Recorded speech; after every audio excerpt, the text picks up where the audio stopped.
So, hi guys, it's Sunday. I'm CJ, this is Miles, and today we are talking about hair loss. Yeah. So like hair loss is just one of those things, a little bit like hair gain, that like nobody gets to control. We don't really get to say whether or not it's going to be fine or not. And I feel like that's something that we can probably take heart in. Because when it comes down to it, this is the thing that we most have in common with cisgendered men. When puberty kicks in, nobody really gets a say in what happens next. You know, you don't. It just happens to you. And then you make the best of what's around. I'm actually terrified about hair loss, but I think it's partly because I just, like, my hair's always been my comfort. Like,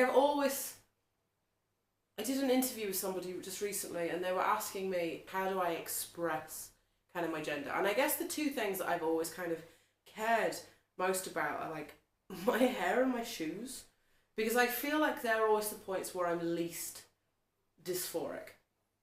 So I'm kind of a dandy. I do like a good pair of shoes, but I always feel like if I'm wearing the right shoes on the right day, when I look down at my legs, I'm like, you can't tell, these aren't women's legs, they're not men's, they're my legs, and they're my feet, and they're my shoes, and it just is pleasing to me. And I guess the same has always been true of my hair. Like, I've always used my hair as this kind of vehicle to express whatever I'm going on with. So when I was younger, you know, when I was in my super late teens and my early 20s, you know, I've predominantly always had short hair. I used to dye it all of the time. You know, and I'd have a mohawk, and the mohawk could be a different colour, and I've always kind of had that sort of Bowie-esque punk kind of ideology of you make yourself a canvas and you just kind of dress and style yourself accordingly, which is a little bit trickier now because obviously I do live in the real world. You know, I work in an office, and it's an incredibly, you know, cool and understanding office, but I still work in an office, and I have a sort of public face that I have to portray. And I guess this is something that always kind of makes me anxiety ridden in general, because I also do a lot of conferences and stand up in front of people, and I'm always hyper aware of exactly what it is that I present, and hair is a huge bit of that. It feels like to have that taken away is something that makes me anxious, because it is so much part of my coping mechanisms, and it's so much part of my relationship with myself has always been like, what's going on with my hair? And like, you guys have seen my hair at like its best and its worst. You know, I can't pretend like I style myself for videos, because pretty much whenever I get a spare half an hour or whatever, that's when I sit down and have a chat to you guys. So I just think it's one of those things that I panic about losing control over it, and I also panic about the idea of assimilating too much with it. I was at an event with Jack Monroe yesterday. So I'm filming this on Saturday. I was at the event on Friday, and they have this very similar haircut. You know, it's very short sides, long on top, and I think we do. You know, I'm kind of trying to play with what that means and how I want to style my hair, because I don't want to feel like I'm part of a uniform, and I don't want to feel like I'm part of a club. I do want to make sure that what I'm expressing is me. But that being said, going on testosterone with my family and with my genetics means that there is definitely a risk that I won't have any hair anymore. I think part of me is relatively confident that that won't happen, because my brother has hair and my dad has hair. And like, I don't know if you guys can see it, but I do kind of have like a wicked high forehead anyway. So I think maybe I'll escape it like that way. But then the other recourse, I guess, is that like I'll probably have grey hair, and I'll probably go grey quite young. And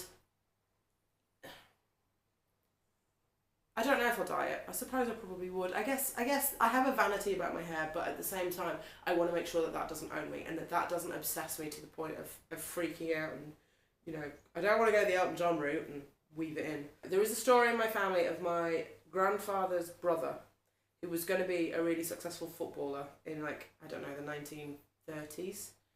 And he wouldn't do it because he was losing his hair, and he knew it would give him a certain amount of exposure and people would see him, and he was so like freaked out about being bald. I guess that story has always stayed with me to a certain extent, so I've just never wanted to be a human being who has that kind of reliance on what is happening or how I'm perceived. But I think these are just the sorts of questions that you have to ask when you're looking at the idea of going on tea. You don't get to pick and choose. It is an absolute risk that you run. And I suppose you get a certain amount of comfort if you look at the cisgendered men in your family, because there is a possibility that you're going to look like them, but then, there's also a chance that you won't, because you don't get to dictate it. So I suppose when it comes to it, terrifying as these words are because I loathe them, you kind of just got to accept it. Like, you kind of have to accept and move on and just sort of go, you know what, like, there are so many successful bald men out there. There are so many successful, super attractive bald men out there that, like, just own it. If you're a bald guy, then you're a bald guy and you're fabulous and you're amazing with what you do. And if you have hair, then amazing, you have hair. And, you could be like, a bald guy with like a super hairy chest. Like, that could happen. I think they're kind of sexy. Unfortunately, I have gone down like the Right Said Fred connotation in my head now, and I will never unsee it. But, it's like a hair is just super unpredictable. You have to let go, and you have to let go of control, and you have to let go of what it means to be one thing and what it means to be another thing. And then from there, you can sort of move on and just sort of deal with the cards as they fall. I think if I become bald, I think if tea makes my hair fall out, I'm just going to be a hat guy. I have got a head for hats, so I think I'll probably just accept that this is how it's happened and then move on, because it isn't a reason, as far as I'm concerned, to stop. Because in the end, you control your image and you control how you look and you control how you come across. And even if you can't control certain genetic things that are going on in your body, you can still sort of dictate like what you do and don't do with that. So, yeah, I think, if hair loss happens, then I'm just going to take it with good grace and get some hats. And I suppose if I don't do those things, you'll have the right to like show me this video that I made and go, this is what you said you were going to do. So, hair, it's not for everybody. And I will speak to you guys next week.